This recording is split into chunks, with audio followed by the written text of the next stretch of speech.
very habitable man. The fourth, we believe that all men are created equal. To the magnificent mosaic that is America. From radio beacon to radio beacon. I have a dream today. Change has come to America. Believe me. Knock, knock. Who's there? It's a figment of your imagination. Randi Rhodes Show. Turn up your mind. Lieutenant Colonel Vindman, I think the follow-up question that my colleague from New York did not ask you, but is relevant for everyone at home. Isn't it true that the Department of Defense had certified that the anti-corruption requirements of Ukraine had been met when the hold was put on by the president? That is correct. Oh! That's it. That's all you need to know. No, I'm serious. That was the most important little, 19 seconds of this whole thing this morning, which was, the Republicans are bizarre. Everything that they are trying to say as a defense is crumbling each and every day these hearings go on. But the most important thing that crumbled today was the idea that Donald Trump was so concerned about Ukrainian corruption that he zeroed in on just one company and, of course, the one that Hunter Biden sat on its board as being, the one that he wanted to look at and nothing else. It's very sick because I've told you this before. I'll tell you this again. We know this because of the testimony of the DOD officer who gave a deposition in this matter, that is that the Department of Defense had certified that Ukraine had met its anti-corruption benchmarks in order for America to give it lethal weapons. That's a true thing that happened. Donald Trump put this hold on the money saying he was interested in corruption. Bullcrap. He's lying. He was interested in dirt that would benefit himself on Joe Biden. There is really nothing more mysterious about this particular case, okay? And witness after witness after witness after witness have all testified that there was something inappropriate. I mean, they used different words. Some said inappropriate. Some said alarming. Some said, this was a political agenda, didn't have anything to do with policy, that this was personal in nature. This was not national security. All these witnesses, every single one of them. You've heard from George Kent. We've heard from Bill Taylor. We've heard now from Lieutenant Colonel Vindman. We heard from Jennifer Williams, who was, the Mike Pence's, national security aide. She said that the phone call was unusual and inappropriate, and it shed some light on possible other motivations. And she is like, a complete and utter conservative, obviously, when you look at where she worked and how she got into politics and, blah, blah, blah, before she became, a national security person. Obviously, she was brought in because of her loyalties to the Republican Party. I mean, it's just none of this fleshes out. The Republicans are just disgusting, dirty dogs who question. See, now they're down to this.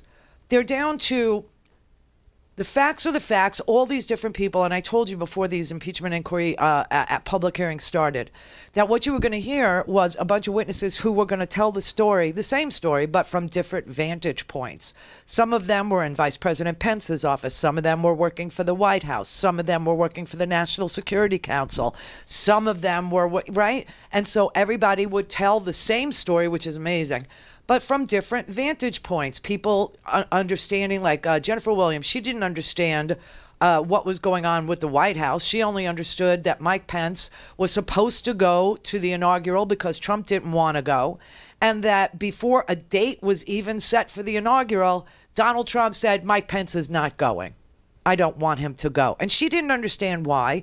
She understood that there was a hold placed on the aid by Mick Mulvaney at OMB, but she didn't know why. Other witnesses, they do know more. They know why. They know they've seen text messages, right? They've been involved in text messages back and forth. Bill Taylor was on text messages, right? So everybody's telling the same damn story, that this president was completely disloyal to this country because he wanted to use our tax dollars, our appropriated money, $400 million for the security of the United States and Ukraine, who had met the benchmarks, the anti-corruption benchmarks that were set for them by our Department of Defense, and that those benchmarks were met prior to him putting the hold on the money. And now he claims it was all about corruption in Ukraine. That just doesn't wash. Lieutenant Colonel Vindman, I think the follow-up question that my colleague from New York did not ask you, but is relevant for everyone at home, isn't it true that the Department of Defense had certified that the anti-corruption requirements of Ukraine had been met when the hold was put on by the president? That is correct. Fatality. Whoops, there goes the whole corruption argument. Whoops.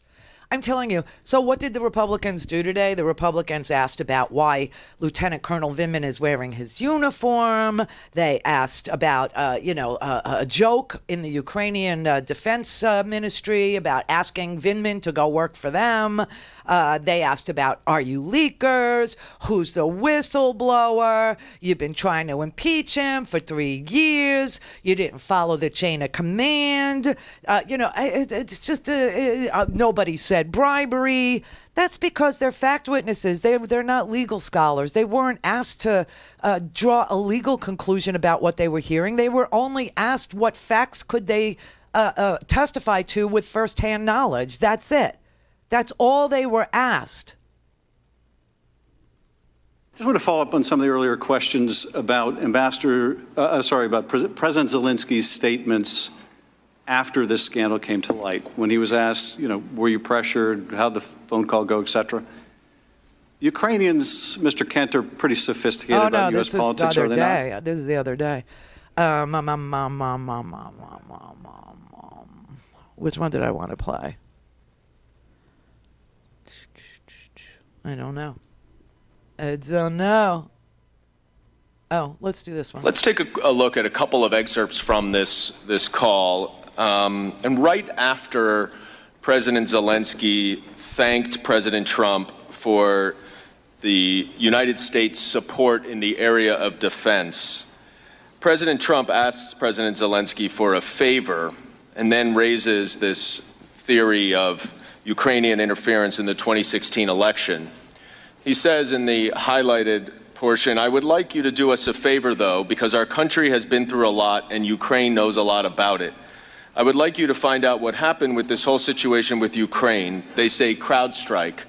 I guess you have one of your wealthy people, the server. They say Ukraine has it. Now, Colonel Vindman, was this statement based on the official talking points that you had prepared? No. And was this statement related to the 2016 Ukraine interference in the 2016 election part of the official U.S. policy? No, it was not. Now, at the time of this July 25th call, Colonel Vindman, were you aware of a theory that Ukraine had intervened or interfered in the 2016 U.S. election? I was. Are you aware of any credible evidence to support this theory? I am not. Are you also aware that Vladimir Putin had promoted this theory of Ukrainian interference in the 2016 election? I am well aware of that fact. Oh! And ultimately, which country did U.S. intelligence services determine to have interfered in the 2016 election? It is the consensus of the entire intelligence community that the Russians interfered in U.S. elections in 2016. Fatality. I mean, every crazy conspiracy theory is being debunked in real time under oath by people with firsthand knowledge. So there is nothing. So what now? Oh, well, let's attack his uniform. Let's say you went to a lawyer. You should have gone to, Tim Morrison for some reason. Question his loyalty to this country. Because anybody that's not loyal to Donald Trump has to have their loyalty questioned, even if you're loyal to the U.S. Constitution, took a bullet or got bombed. I mean, this guy was blown up by an improvised roadside bomb. But let's question his service to the nation. Now, maybe, it's, wow. Clear. all things Randy at RandyRhodes.com. Go for launch. Speaking truth to power, the Randi Rhodes Show. All right, so here's what happened. The hearing was supposed to start again at 2:30 this afternoon, and obviously it's 3:20 Eastern Time live right now. They moved it back till 3:30 Eastern Time, so we'll go back to the hearing because it's going to be a wild afternoon. Seriously, a wild afternoon. Why? Because Volker is the person whose text messages we have. Volker resigned his position, okay? And Volker, if he doesn't testify the way the GOP thinks helps Trump, if he tells the truth today about all he knew and what was going on and why Sondland and the three amigos, we're all plotting and planning to get dirt on Joe Biden. If he tells what he knows, the Republicans are going to destroy him. And they have some stuff to work with because Volker is a swamp creature. Volker has a lot of conflicts. Number one, Volker has been a Foreign Service officer. He was a Foreign Service officer for 20 stinking years, okay, long time. And then he cashed out and he went to a lobby shop. And he became a managing partner at a big lobby shop. And his clients include Ukraine, who paid his law firm $600,000 to represent them. Also, at the same time, Raytheon was his client, is his client.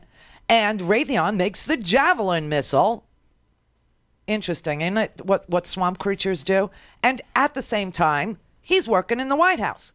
So all this is going to come crashing down around his head should he not testify in a severely loyal Trumpian way. Major malfunction and Colonel Klink over there, Ratcliffe and Nunes, they're going to destroy this man. Let me show you what they tried to do to Lieutenant Colonel Vindman today. Ms. Williams, you used the word unusual to describe the president's call on July 25th. Lieutenant Colonel Vindman, you used the word inappropriate and proper.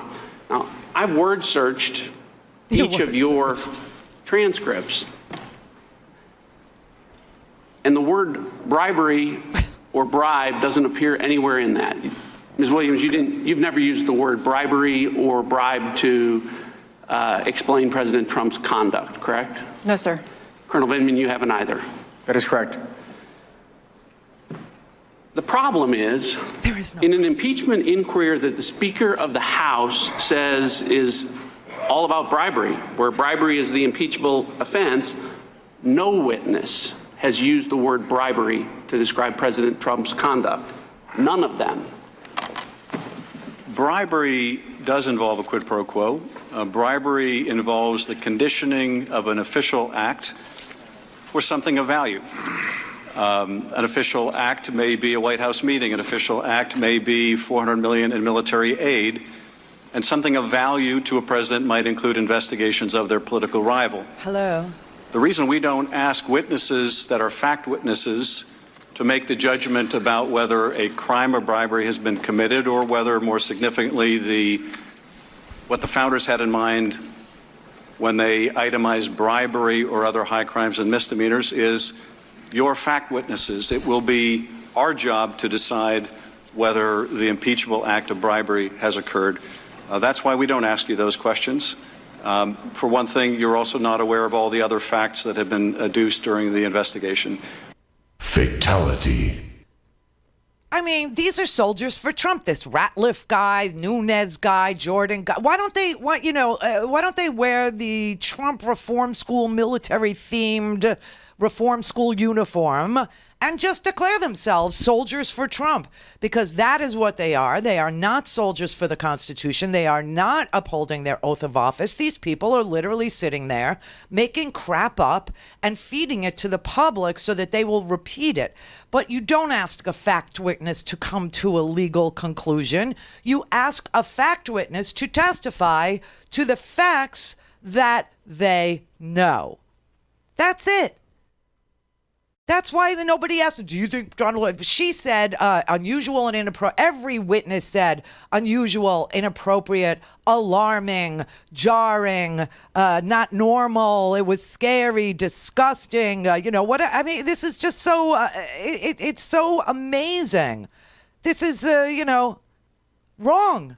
My question, Ambassador Taylor, the president conditioning security assistance on an investigation into his political opponent prior to this administration, is this something we would do all the time? No, sir. Why not? We condition assistance on issues that will improve our foreign policy, serve our foreign policy, ensure that taxpayers' money is well spent. Those are and those conditions are either coming from the Congress or from policy decisions stemming from authority Congress has given us to make sure that the taxpayers' money is well spent, or that the receiving country takes the actions in our national interest. And you described in your text message exchanges that engaging in a scheme like this is, quote, crazy. Can we also agree that it's just wrong? Yes. Everybody has testified like that. Crazy, wrong, inappropriate, unusual, self-serving, violative of national security.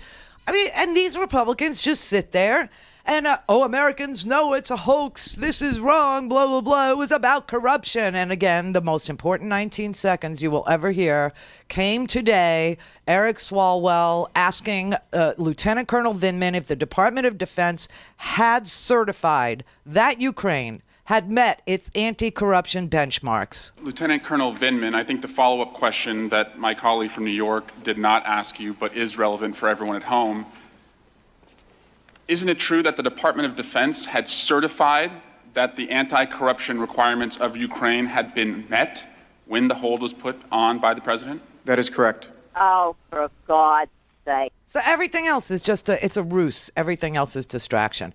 All right. They are convening again right now. Let us dip in and see where we are. And Tim Morrison, former senior director for European Affairs at the National Security Council. This is the afternoon session. I just want to tell you, Tim Morrison, the senior National Security Council aide who confirmed a key episode at the center of the impeachment inquiry, he testified that a top diplomat working with Trump told him the package of military assistance for Ukraine would not be released until the country committed to investigations on Joe Biden and Burisma. Okay? And then you're going to have Tim Volker. Volker is, he's also he's a special envoy to Ukraine, Kurt Volker is, but he's also a lobbyist for both Ukraine and Raytheon that makes the Javelin missiles. But he had direct access to Trump. He worked with the president's personal attorney, Rudy Giuliani. I am telling you, if Volker doesn't read from the Trump loyalty script, he is going to get these same douche bags, these same ones. You're going to see Ratcliffe and this Stefanik woman. I don't know what her deal is. I mean, she's from a, swing district in New York, but I guess she's scared of a primary challenge. So she's all in the tank also. Major Malfunction Nunes and, Captain Oblivious Jim Jordan. They're all going to tear him apart.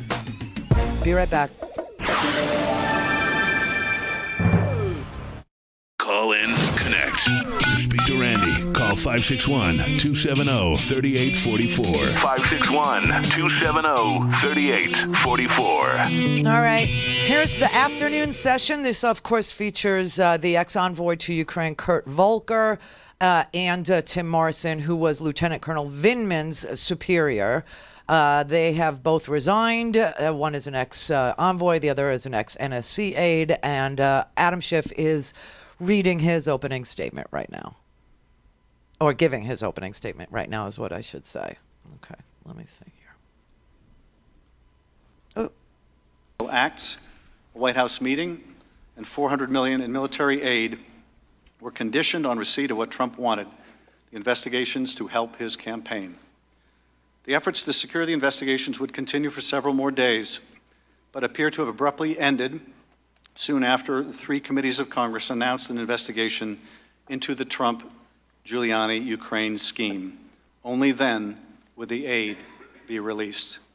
I now recognize Ranking Member Nunes for any remarks he would like to make. Welcome back to Act 2 of today's circus, ladies and gentlemen. We are here to continue what the Democrats tell us is a serious, somber, and even prayerful process of attempting to overthrow a duly elected president. If they're successful, the end result would be to disenfranchise tens of millions of Americans who thought the president is chosen by the American people, not by 13 Democrat partisans on a committee that's supposed to be overseeing the government's intelligence agencies. And isn't it strange how we've morphed into the impeachment committee, presiding over a matter that has no intelligence component whatsoever? Impeachment, of course, is the jurisdiction of the Judiciary Committee, not the Intelligence Committee. But putting this farce in our court provides two main advantages for the Democrats. It made it easier for them to shroud their depositions in secrecy, and it allowed them to avoid giving too big of a role in this spectacle to another Democrat committee chairman in whom the Democrat leaders obviously have no confidence. Who can possibly view these proceedings as fair and impartial? They are being conducted by Democrats who spent 3 years saturating the airwaves with dire warnings that President Trump is a Russian agent. And these outlandish attacks continue to this very day. Just this weekend, in front of a crowd of Democratic Party activists, the chairman of this committee denounced President Trump as a profound threat to our democracy and vowed that we will send that charlatan in the White House back to the golden throne he came from. How can anyone believe that people who would utter such dramatic absurdities are conducting a fair impeachment process and are only trying to discover the truth? It's obvious the Democrats are trying to topple the president solely because they despise him, because they've promised since Election Day to impeach him, and because they're afraid he will win re-election next year.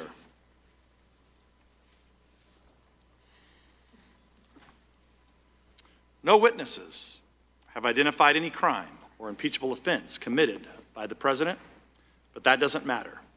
Last week, the Democrats told us his infraction was asking for a quid pro quo. This week, it's bribery. Who knows what ridiculous crime they'll be accusing him of next week. As witnesses, the Democrats have called a parade of government officials who don't like President Trump's Ukraine policy, even though they acknowledge he provided Ukraine with lethal military aid after the Obama administration refused to do so. They also resent his conduct of policy through channels outside their own authority and control.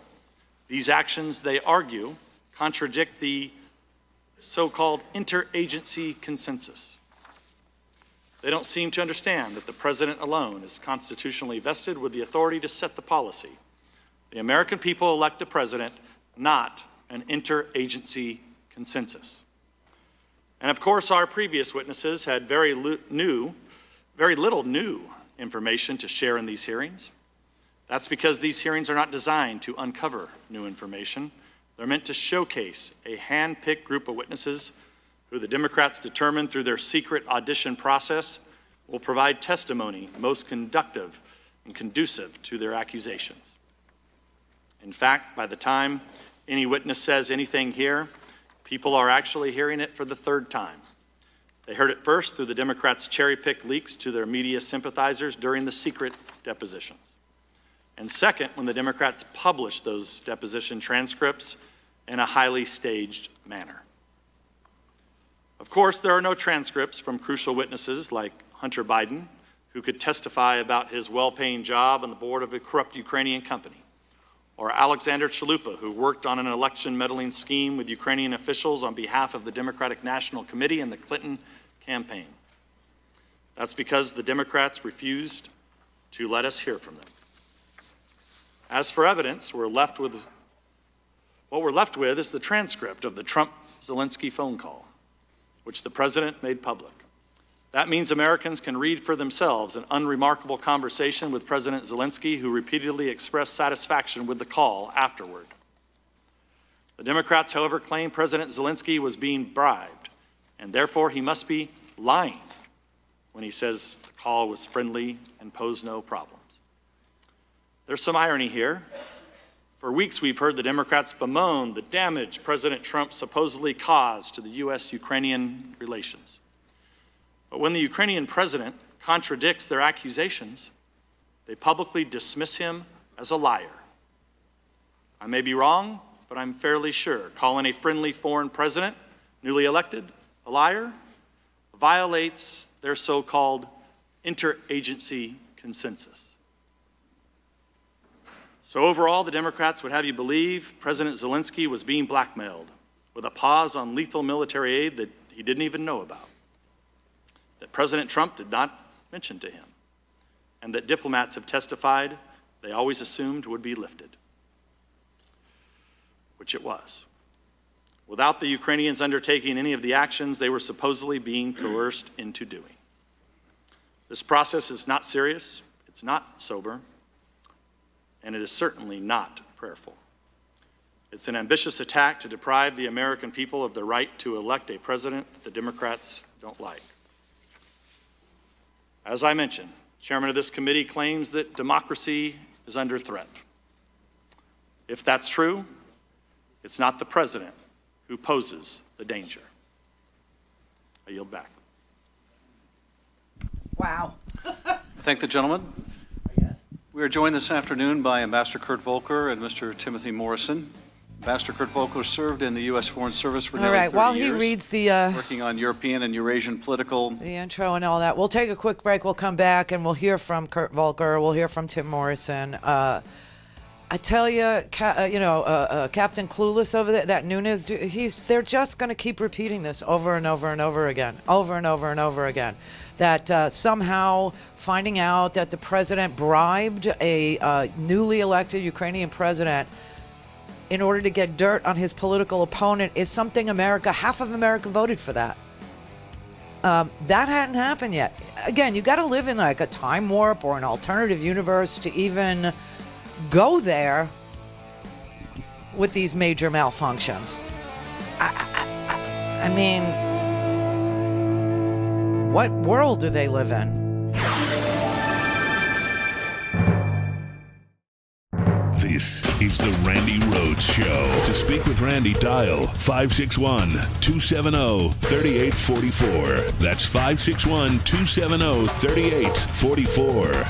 All right, Kurt Volker is reading his curriculum vitae. He's establishing himself as somebody who has served Republican and Democratic presidents alike in the State Department, et cetera, et cetera. Before leaving the Senior Foreign Service in 2009, where as Director for NATO and West European Affairs at the National Security Council, Principal Deputy Assistant Secretary of State for European Affairs at the State Department, and finally, as U.S. Ambassador to NATO. In the spring of 2017, then Secretary of State Tillerson asked if I would come back to government service as U.S. Special Representative for Ukraine negotiations. I did this on a part-time, voluntary basis with no salary paid by the U.S. taxpayer, simply because I believed it was important to serve our country in this way. I believed I could steer U.S. policy in the right direction. For over 2 years, as U.S. Special Representative for Ukraine negotiations, my singular focus was advancing the foreign policy and national security interests of the United States. In particular, that meant pushing back on Russian aggression and supporting the development of a strong, resilient, democratic, and prosperous Ukraine, one that overcomes a legacy of corruption and becomes integrated into a wider transatlantic community. This is critically important for U.S. national security. If we can stop and reverse Russian aggression in Ukraine, we can prevent it elsewhere. If Ukraine, the cradle of Slavic civilization predating Moscow, succeeds as a freedom-loving, prosperous, and secure democracy, it gives us enormous hope that Russia may one day change, providing a better life for Russian people and overcoming its current plague of authoritarianism, corruption, aggression toward neighbors, and threats to NATO and the United States. The stakes for the United States in a successful Ukraine could not be higher. At no time was I aware of or knowingly took part in an effort to urge Ukraine to investigate former Vice President Biden. As you know from the extensive real-time documentation I have provided, Vice President Biden was not a topic of our discussions. I was not on the July 25th phone call between President Trump and President Zelensky. I was not made aware of any reference to Vice President Biden or his son by President Trump until the transcript of that call was released on September 25th, 2019. From July 7, 2017 until September 27th, 2019, I was the lead U.S. diplomat dealing with Russia's war on Ukraine. My role was not some irregular channel, but the official channel. I reported directly to Secretaries of State Tillerson and Pompeo, kept the National Security Advisor and Secretary of Defense well informed of my efforts, and worked closely with Ambassador Masha Yovanovitch, NSC Senior Director Hill and her successor Tim Morrison, then Assistant Secretary Wes Mitchell and his successor, Acting Assistant Secretary Phil Reeker, Deputy Assistant Secretary George Kent, Deputy Assistant Secretary of Defense Laura Cooper, NSC Director Alex Vindman, and many, many others. I have known many of them for several years. It was a team effort. When Ambassador Yovanovitch left Kyiv, I identified and recommended Bill Taylor to Secretary Pompeo, so we would still have a strong, seasoned professional on the ground. For 2 years before the events at the heart of this investigation took place, I was the most senior U.S. diplomat visiting the conflict zone, meeting with victims of Russia's aggression, urging increased U.S. security assistance, including lethal defensive weapons, working with Ukrainian President Poroshenko and then his successor, President Zelensky, and their teams, working with France and Germany in the so-called Normandy process, pressing for support from NATO, the EU, and OSCE, supporting the OSCE's Special Monitoring Mission, and engaging in negotiations and other contacts with Russian officials. At the time I took the position in the summer of 2017, there were major complicated questions swirling in public debate about the direction of U.S. policy toward Ukraine.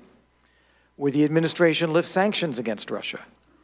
Would it make some kind of grand bargain with Russia in which it would trade recognition of Russia's seizure of Ukrainian territory for some other deal in Syria or elsewhere? Would the administration recognize Russia's claimed annexation of Crimea? Will this just become another frozen conflict? There were also a vast number of vacancies in key diplomatic positions, so no one was really representing the United States in the negotiating process about ending the war in eastern Ukraine. During over 2 years of my tenure as U.S. Special Representative, we fundamentally turned U.S. policy around. U.S. policy toward Ukraine was strong, consistent, and enjoyed support across the administration, bipartisan support in Congress, and support among our allies and Ukraine. We changed the language commonly used to describe Russia's aggression. I was the administration's most outspoken public figure highlighting Russia's invasion and occupation of parts of Ukraine, calling out Russia's responsibility to end the war. I visited the war zone 3 times, meeting with soldiers and civilians alike, always bringing media with me to try to raise the public visibility of Russia's aggression and the humanitarian impact on the lives of the citizens of the Donbass. We coordinated closely with our European allies in Canada to maintain a united front against Russian aggression and for Ukraine's democracy, reform, sovereignty, and territorial integrity. Ukraine policy is perhaps the one area where the U.S. and its European allies had been in lockstep. This coordination helped to strengthen U.S. sanctions against Russia and to maintain EU sanctions as well. Along with others in the administration, I strongly advocated for lifting the ban on the sale of lethal defensive weapons, or lethal defensive arms to Ukraine, advocated for increasing U.S. security assistance to Ukraine, and urged other countries to follow suit.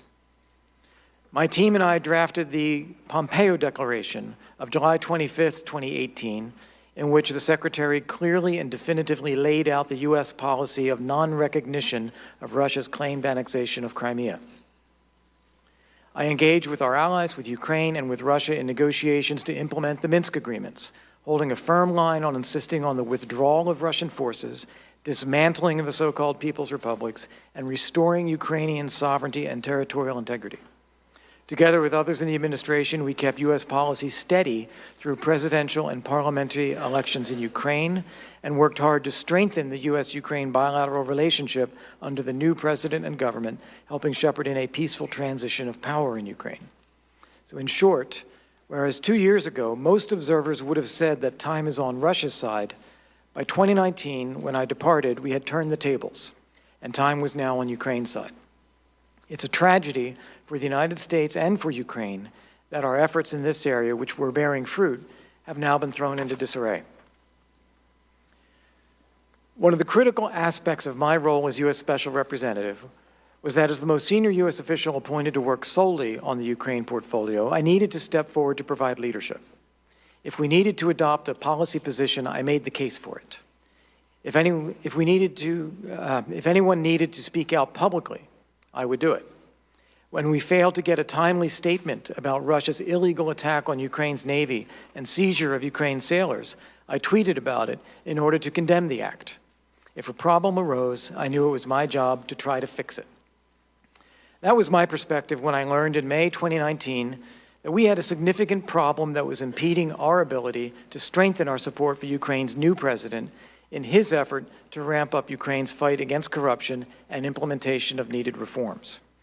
I found myself faced with a choice: to be aware of a problem and to ignore it, or to accept that it was my responsibility to try to fix it. I tried to fix it. The problem was that despite the unanimous positive assessment and recommendations of those of us who were part of the U.S. presidential delegation that attended the inauguration of President Zelensky, President Trump was receiving a different negative narrative about Ukraine and President Zelensky. That narrative was fueled by accusations from Ukraine's then Prosecutor General and conveyed to the President by former Mayor Rudy Giuliani.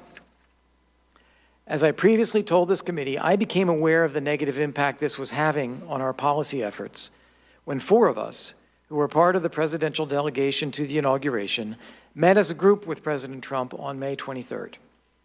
We stressed our finding that President Zelensky represented the best chance for getting Ukraine out of the mire of corruption it had been in for over 20 years.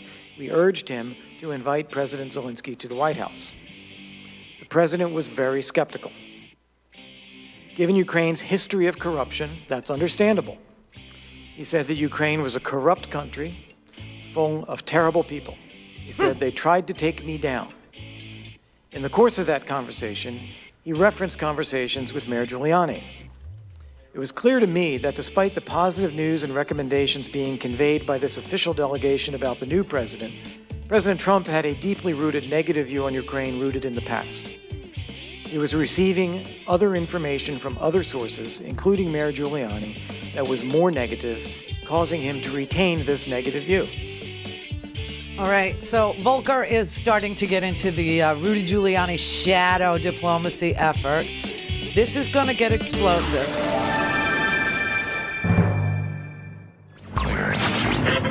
Mary had a little the fault. We believe that all men are created equal. To the magnificent mosaic that is America. From radio beacon to radio beacon. I have a dream today. Change has come to America. Believe me. Knock, knock. Who's there? It's a figment of your imagination. Randi Rhodes Show. Turn up your mind. He's still talking, this Kurt Volker. Security Advisor John Bolton, 2 members of his NSC staff, regarding the discussion of investigations. I participated in the July 10th meeting between National Security Advisor Bolton and then Ukrainian Chairman of the National Security and Defense Council, Alex Danylyuk. As I remember, the meeting was essentially over when Ambassador Sondland made a general comment about investigations. I think all of us thought it was inappropriate. The conversation did not continue, and the meeting concluded. Later on in the wardroom, I may have been engaged in a side conversation or had already left the complex because I do not recall further discussion regarding investigations or Burisma. Third, I did not understand that others believed that any investigation of the Ukrainian company Burisma, which had a history of accusations of corruption, was tantamount to investigating Vice President Biden. I drew a sharp distinction between the two. It has long been U.S. policy under multiple administrations to urge Ukraine to investigate and fight internal corruption. I was quite comfortable with Ukraine making its own statement about its own policy of investigating and fighting corruption at home. At the one in-person meeting I had with Mayor Giuliani on July 19th, Mayor Giuliani raised, and I rejected the conspiracy theory that Vice President Biden would have been influenced in his duties as vice president by money paid to his son. As I previously testified, I have known Vice President Biden for 24 years. He is an honorable man, and I hold him in the highest regard. At no time was I aware of or knowingly took part in an effort to urge Ukraine to investigate former Vice President Biden. And as you know from the extensive documentation I provided, Vice President Biden was not a topic of discussion. I was not on the July 25th phone call between President Trump and President Zelensky, and I was not made aware of any reference to Vice President Biden or his son by President Trump until the transcript of that call was released on September 25th, 2019. Throughout this time, I understood that there was an important distinction between Burisma and Biden, and I urged the Ukrainians to maintain such a distinction. I did not know that President Trump or others had raised Vice President Biden with the Ukrainians, or had conflated the investigation of possible Ukrainian corruption with investigation of the former vice president. In retrospect, for the Ukrainians, it would clearly have been confusing. In hindsight, I now understand that others saw the idea of investigating possible corruption involving the Ukrainian company Burisma as equivalent to investigating former Vice President Biden. I saw them as very different, the former being appropriate and unremarkable, the latter being unacceptable. In retrospect, I should have seen that connection differently, and had I done so, I would have raised my own objections. Fourth, much has been made of the term three amigos in reference to Secretary Perry, Ambassador Sondland, and myself. I've never used that term and frankly cringe when I hear it, because for me, the three amigos will always refer to Senator McCain, Senator Lieberman, and Senator Graham in reference to their work to support the surge in Iraq. Moreover, I was never aware of any designation by President Trump or anyone else putting Ambassador Sondland or the three of us as a group in charge of Ukraine policy. Rather, as I understood it, each of us, in our own respective official capacities, continued to work together after our attendance at President Zelensky's inauguration to push for greater U.S. support for Ukraine. Leading the diplomacy around Ukraine negotiations had long been my official responsibility, but I welcomed the added support and influence of a cabinet member and our EU ambassador. Fifth, I was not aware that Ambassador Sondland spoke with President Trump on July 26th, while Ambassador Taylor and I were visiting the conflict zone. Mr. Chairman, members of the committee, allow me to thank you again for the opportunity to provide this testimony. I believe that U.S. foreign policy and national security interests in Ukraine are of critical importance, and I would be pleased to answer your questions. Thank you. Thank you, gentlemen, for your opening statements. We'll now proceed to the first round of questions. As detailed in the memo provided to committee members, there will be 45 minutes of questions conducted by the chairman or majority counsel, followed by 45 minutes for the ranking member or minority counsel. Following that, unless I specify additional equal time for extended questioning, we'll proceed under the 5-minute rule, and every member will have a chance to ask questions. I now recognize myself or counsel for the first round of questions.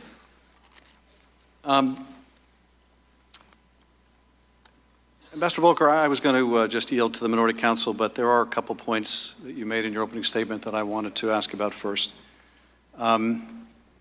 First, you said that now former Attorney General Lutsenko was not credible. Mr.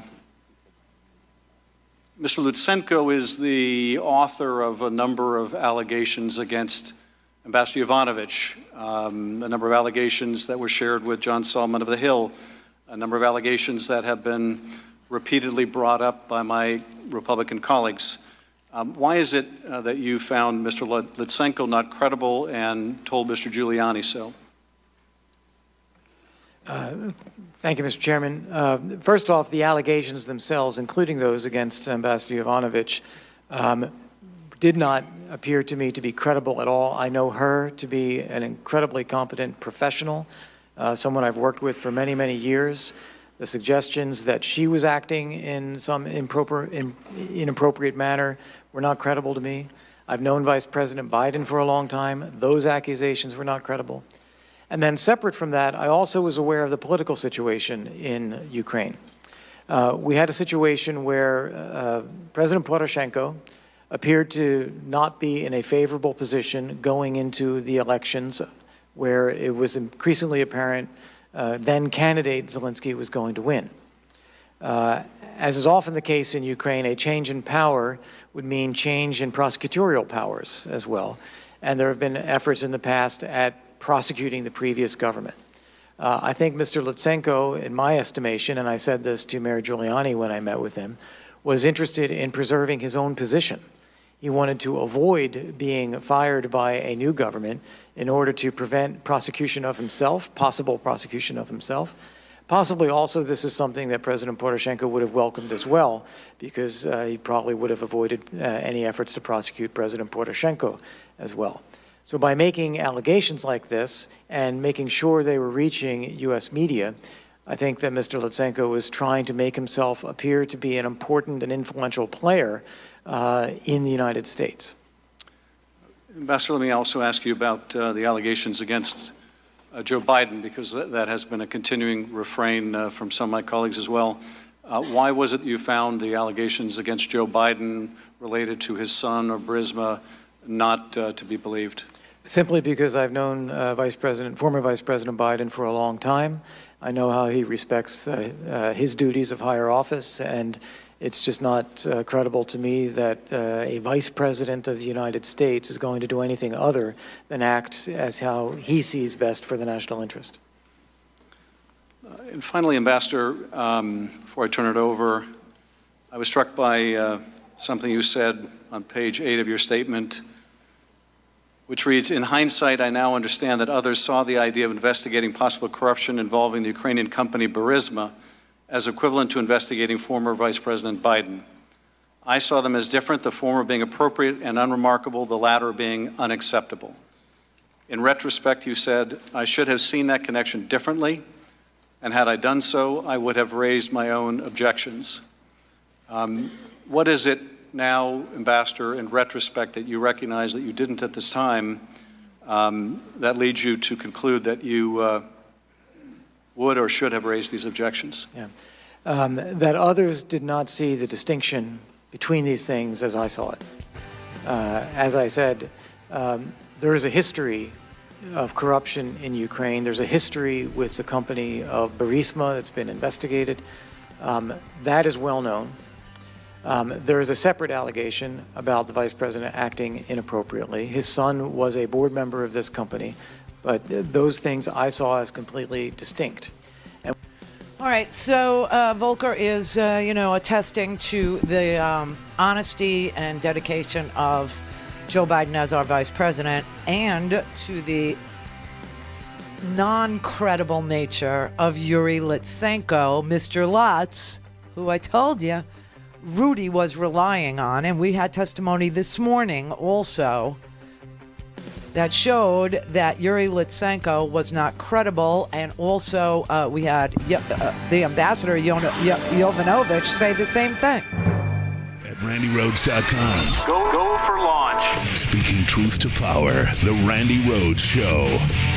All right, so the Democratic Council, Dan Goldman, is connecting Sondland to Tim Morrison and to Ambassador Volker. And Ambassador Volker's problem is his text messages, which he released, and they are going over now. Wasn't sure whether he had or not. He, as Mr. Morrison just said that he does speak with President Trump. I knew that he had conversations. He's talking about Sondland. I didn't know specifically about one leading up to this. Now on the screen in front of you is another text message from you that same morning. Yes. At 8:36 in the morning to Andrei Yermak. Yes, I believe because of the time difference, this is actually in the afternoon in Ukraine. In Ukraine, and so this is East Coast time, that's right. So this is slightly less than a half hour before the call between President Trump and President Zelensky. Right. And can you just read what you wrote there? Yes, and just after the lunch that I had with Andrei Yermak. It says, "Good lunch, thanks. Heard from White House. Assuming President Z convinces Trump he will investigate, get to the bottom of what happened in 2016, we will nail down date for a visit to Washington. Good luck. See you tomorrow, Kurt." And does this accurately relay the message that you had received from Ambassador Sondland? Yes. Now, Mr. Morrison, did the National Security Council also prepare talking points for President Trump for this call? The NSC staff did, yes. And per usual custom, were these talking points based on the official United States policy objectives? They were. And since there's been a little bit of dispute about what that means, can you explain how official U.S. policy is determined through the interagency process? We operate under what's known as NSPM-4, National Security Presidential Memorandum 4. It's available on the internet. That lays out how the president wants to be provided options for his decision. And there's an extensive process to finalize any policy, is that right? Sometimes. Did you, Mr. Morrison, you listened to this call on the 25th, is that right? I did. Where did you listen from? The White House Situation Room. In your deposition, you testified that the call was not what you were hoping to hear. What did you mean by that? I was hoping for a more full-throated statement of support from the president concerning President Zelensky's reform agenda, given where we were at the time with respect to the overwhelming mandate President Zelensky's servant of the party people had received in the Rada election.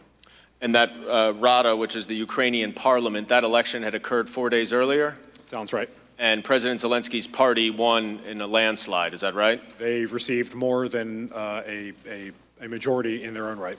So at least in Ukraine, there was tremendous support for Zelensky's anti-corruption agenda, is that right? At the time. And within the interagency, within the national security agencies here in the United States, was there broad support for President Zelensky? There was broad support for giving President Zelensky a chance. And to that point, he had shown that he had at least put his money where his mouth was for the 3 months that he had been in office. Is that right? Approximately 3 months, yes. Now, I want to show a couple of excerpts from this call record to each of you. The first is President Trump responding to a comment by President Zelensky related to defense support from the United States and the purchase of javelins. And President Trump then says, "I would like you to do us a favor, though, because our country has been through a lot, and Ukraine knows a lot about it. I would like you to find out what happened with this whole situation with Ukraine. They say CrowdStrike. I guess you have one of your wealthy people, the server. They say Ukraine has it." And if we could go to the next excerpt, where President Trump says, "The other thing, there's a lot of talk about Biden's son, that Biden stopped the prosecution, and a lot of people want to find out about that. So whatever you can do with the Attorney General would be great. Biden went around bragging that he stopped the prosecution, so if you can look into it, it sounds horrible to me." Now, Mr. Morrison, were these references to CrowdStrike, the server, in 2016 election, and to Vice President Biden and his son, were they included in the president's talking points? They were not. And were they consistent with what you understood at that time to be official U.S. policy? I was not aware of much of this at the time. And in fact, subsequent to this call, you did nothing to implement the investigations that President Trump implement the request for the investigations that President Trump asked for. Is that right? I did not understand any instruction to do so. And you were not aware of anyone else within you coordinate the interagency process, and you were not aware of anyone else who was doing that either. Is that right? Correct. Now, you testified in your deposition that hearing this call confirmed what you called the parallel process that your predecessor, Fiona Hill, had warned you about. What did you mean by that? During the period in which Dr. Hill and I were conducting handoff meetings so that I could be up to speed on the various things that were occurring in the portfolio at the time, she mentioned the traditional NSPM4 process and the parallel process. And in the context of discussing the parallel process, she mentioned issues like Burisma, which were noteworthy to me at the time because I had never heard of them before. And upon hearing them in the call, it wound up confirming, okay, there's something here. And who did she inform you was involved in this parallel process? As I recall, it was definitely Ambassador Sondland and I believe Mr. Giuliani. And after she informed you of this company, Burisma, what, if anything, did you do to determine what that was? After that particular handoff meeting, I proceeded to look it up on the internet. I Googled it. And did you find that it had some association with Hunter Biden? Yes. Now, Ambassador Volker, you did not listen to this call, but you testified that you were surprised and troubled when you read the call record after it was released on September 25th. And you also said that after reading the call record, it was clear to you that the Biden-Burisma and the 2016 election investigations that President Trump discussed on the call were designed to serve the president's political interests, not the national interest. What did you mean when you said that? So I don't recall that language from my testimony. It's from my October 3rd testimony? Yes, it was. Thank you. Well, what I do mean by that, and I'd like to phrase it in my own words now, is I don't think that raising 2016 elections or Vice President Biden or these things I consider to be conspiracy theories that have been circulated by the Ukrainians, particularly the former prosecutor general, are sort of they're not things that we should be pursuing as part of our national security strategy with Ukraine. All right, we're going to have to break away here. And as you can see, this is not going well for the Republicans. Again, you have testimony troubled by what I heard. It's wrong, it's crazy, inappropriate, personal, political, self-serve, you know. And these are the friendlies to Donald Trump. These are the political appointees. You know, Tim Morrison replaced Fiona Hill. Fatality. Call in, connect. To speak to Randi, call 561-270-3844. 561-270-3844. All right, so the lobbyist, Kurt Volker, who was a lobbyist for Raytheon that made Javelin missiles, also Ukraine that paid his lobby shop $600,000 and is a political appointee, okay, of Donald Trump's. And Tim Morrison, also a political appointee who replaced Dr. Fiona Hill after Trump fired her. Now, I just want you to be clear that this morning you heard from career professionals.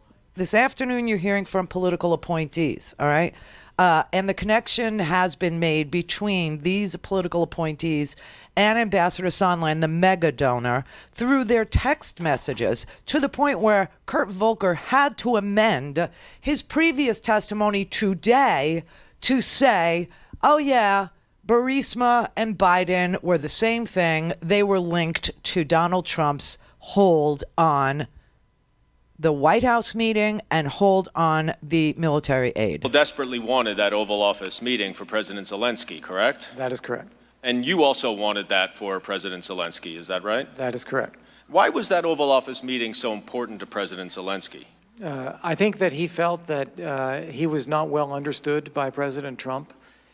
He is a charismatic leader who ran a remarkable campaign in Ukraine against the legacy of corruption and political malaise that had been there. He had a massive showing in the presidential election, 73% support. He believed he was leading a movement of major change in Ukraine, and that President Trump did not see that or didn't appreciate that. But if he had a chance to sit down and speak with President Trump face to face, he believed that he could be very convincing about that, and I agree with him.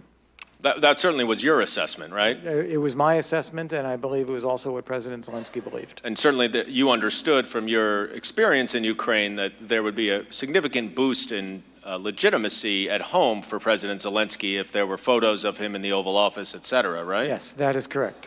Now, you testified in your opening statement that Mr. Giuliani and Mr. Yermak, Zelensky's aide, met on August 2nd. Where did they meet? They met in Madrid. And did you learn that Mr. Giuliani requested anything of the Ukrainians at that meeting? Only when I spoke with Mr. Giuliani afterwards, he said that he thought Ukraine should issue a statement. And then I spoke with Mr. Yermak after that, and he said yes, and we were prepared to make a statement. And that then kicked off the series of discussions that I said in my testimony. We'll get into that in a second, but Mr. Giuliani did not explain to you what needed to be included in that statement, in that call you had? He said something more general, as I recall. I recall him saying fight corruption, that their commitment to being different. Mr. Yermak told me when I spoke with him, as I recall, that the statement would include specific mention of Burisma and 2016. Right. Let's go through some of the text messages so we know exactly who said what. Yeah, let's. And first, let's start on August 9th. This is a text exchange between you and Ambassador Sondland, where Ambassador Sondland writes at the top, Morrison ready to get dates as soon as Yermak confirms. And what did you respond? I said, excellent, with 2 exclamation points. How did you sway him with a smile afterwards? Ambassador Sondland responded, not sure I did. I think POTUS really wants the deliverable.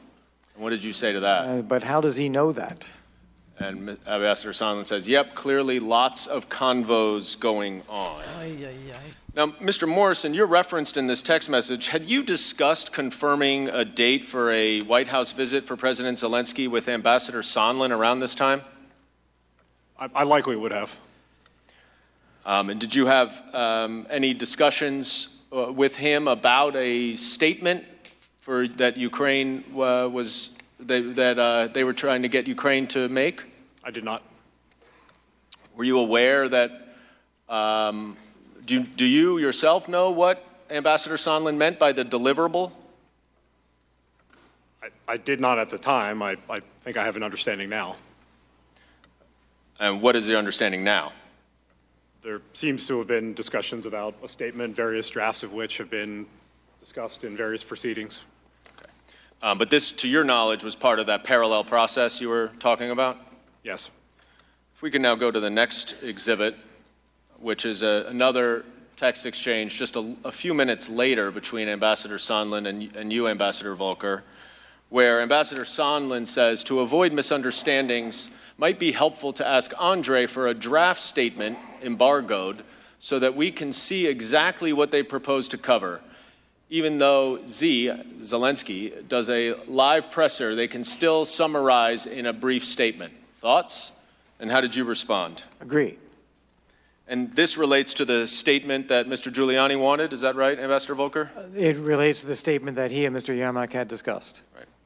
And now to the next day, on August 10th, there's another text exchange between you and Mr. Yermak, who's the same aide that Mr. Giuliani had met in Madrid. And if you could read what you wrote at the top at 5:02 p.m. Right. I wrote, I agree with your approach.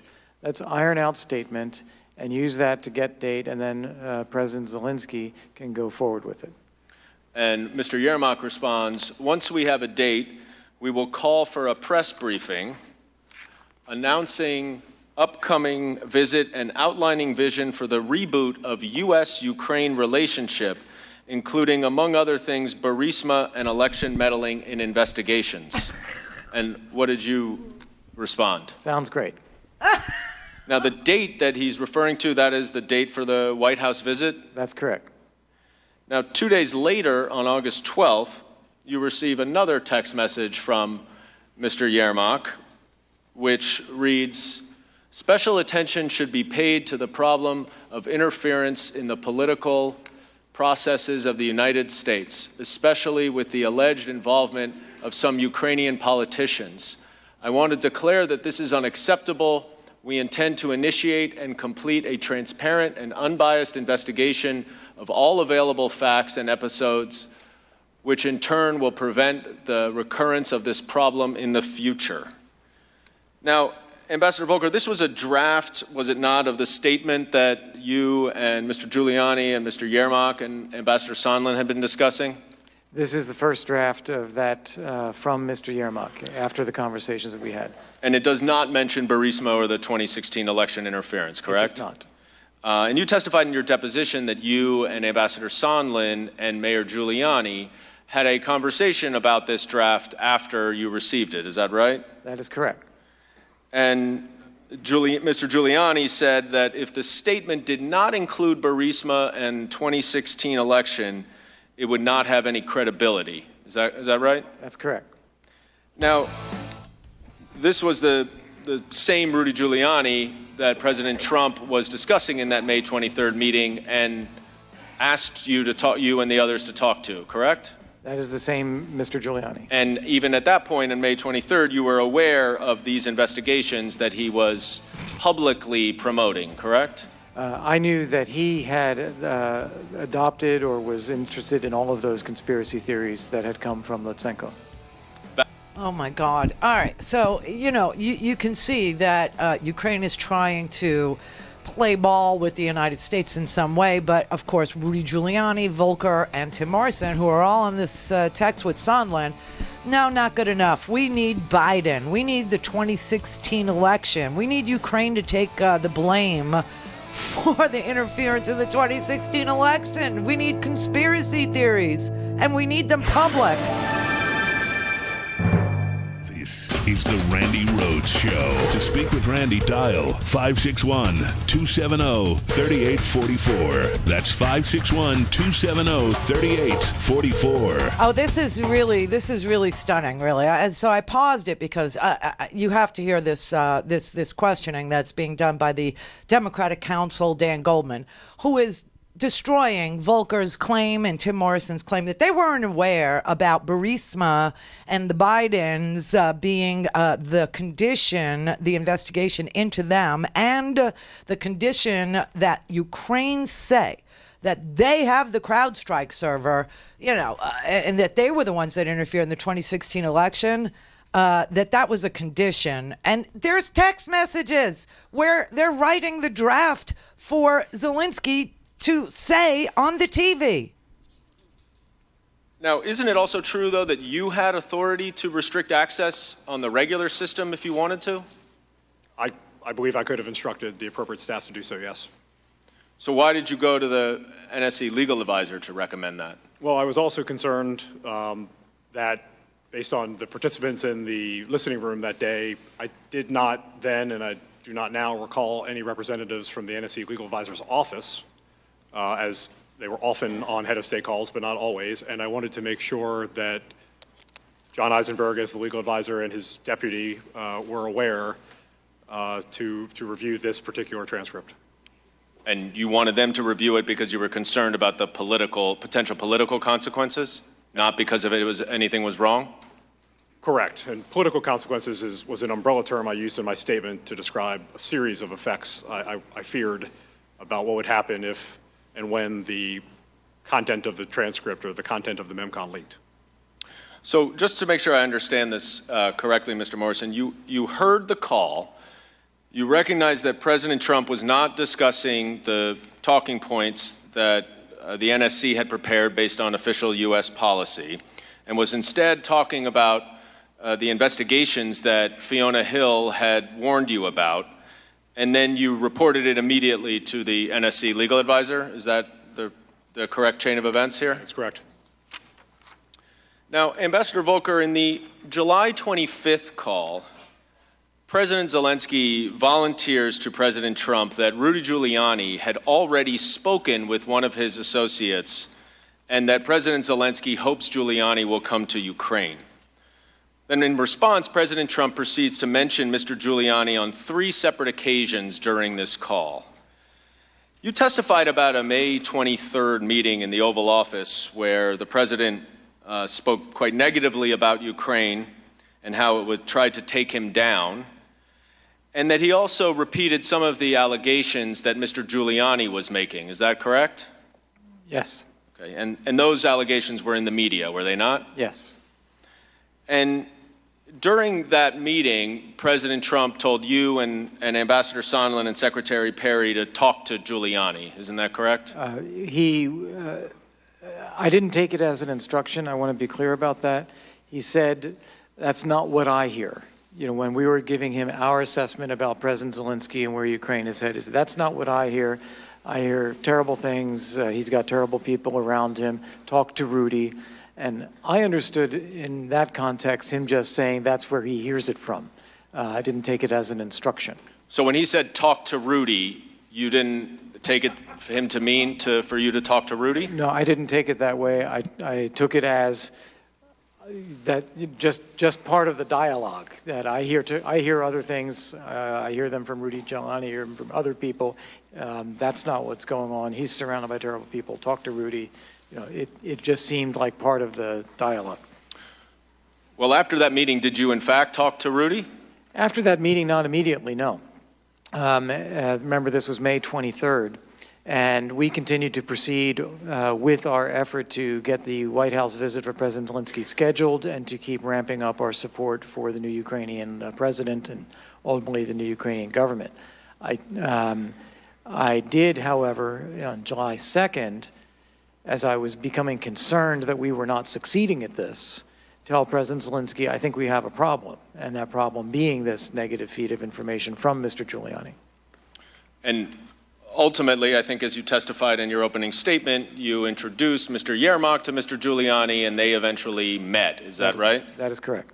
Now, during this whole time in July and after the call into early August when they met, Ukraine still desperately wanted that Oval Office meeting for President Zelensky, correct? That is correct.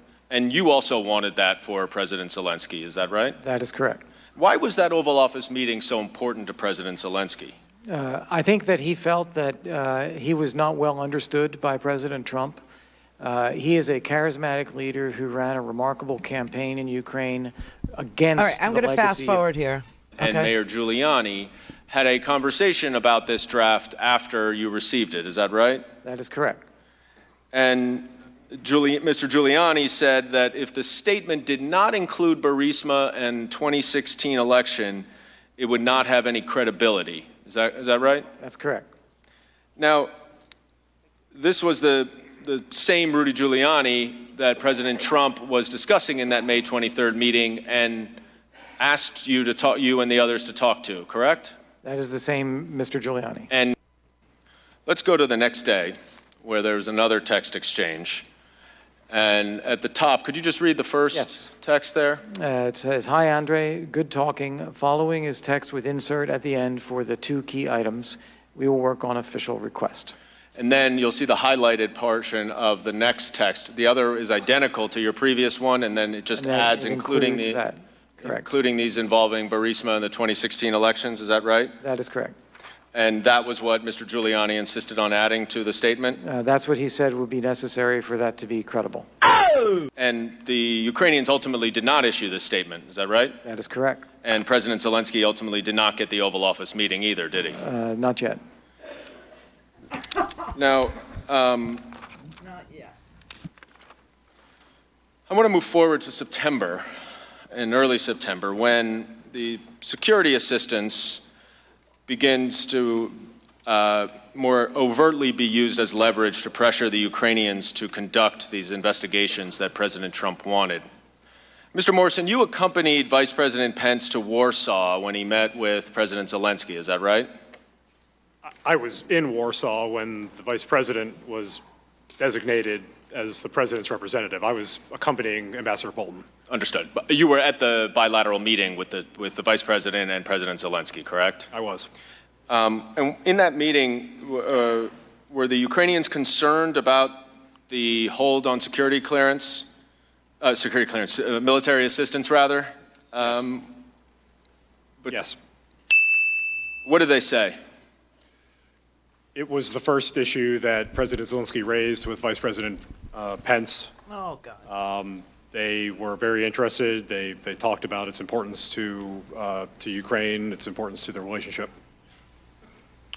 And what was Vice President Pence's response? The Vice President represented that it was a priority for him and that we were working to address, and he characterized President Trump's concerns about the state of corruption in Ukraine and the President's prioritization of getting the Europeans to contribute more to security sector assistance. And did he directly explain to the Ukrainians that those were the actual reasons for the hold, or was he just commenting on general concerns of the President? I don't know that he necessarily acknowledged a hold. He mentioned that we were reviewing the assistance. I mean, that's the way I heard it. That's the way I would characterize it. Oh, my God. And those were the points he raised to help President Zelensky understand where we were in our process. And to your knowledge, though, on sort of the staff level, as the coordinator of all the interagency process, you were not aware of any review of the Ukraine security assistance money, were you? Well, we had been running a review. We had been running an interagency process to provide the president the information that I had been directed to generate for the president's consideration as to the state of interagency support for continuing Ukraine security sector assistance. And the entire interagency supported the continuation of the security assistance, isn't that right? That is correct. Now, after this larger meeting with... Okay, so that's very important what you just heard. The first issue that the Ukrainians bring up when they meet with Vice President Pence, the first issue is what happened to the money? Where is the security assistance? Tim Morrison is a parser. Oh, he seems very, very nervous. These are, again, the political appointees. And this is the beginning of the afternoon session, just the beginning, right? Because you have 45 minutes for the Democratic council, 45 minutes to Captain Clueless on the other side in his council. So this is going to go well into this evening. Believe me, I will be watching. We will be pulling all the information. Tomorrow, Gordon Sondland testifies. Bizarro world. That's where we are. Crazy. Clear for takeoff. Randi Rhodes Air Force. Air Force. RandiRhodes.com.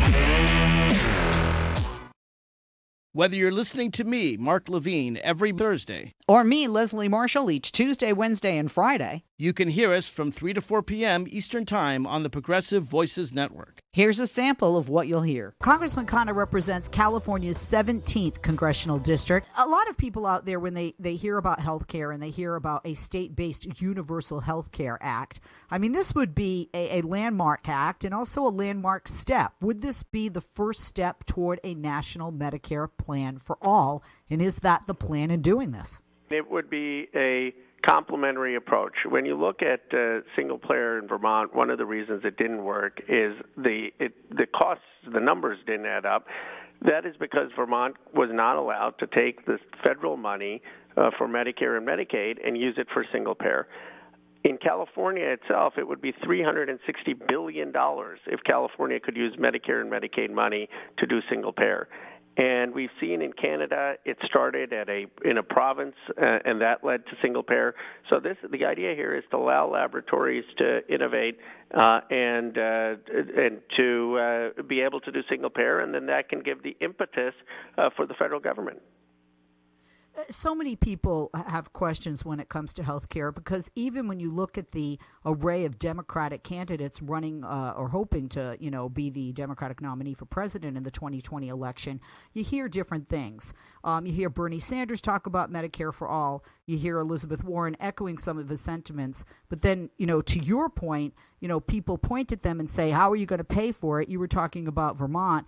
So how does this get paid for, and will middle-class taxpayers be affected? Will their taxes go up in order to pay for this? No, they won't. In fact, it doesn't cost any more money because this is just the federal government transferring resources. The federal government already is spending $360 billion on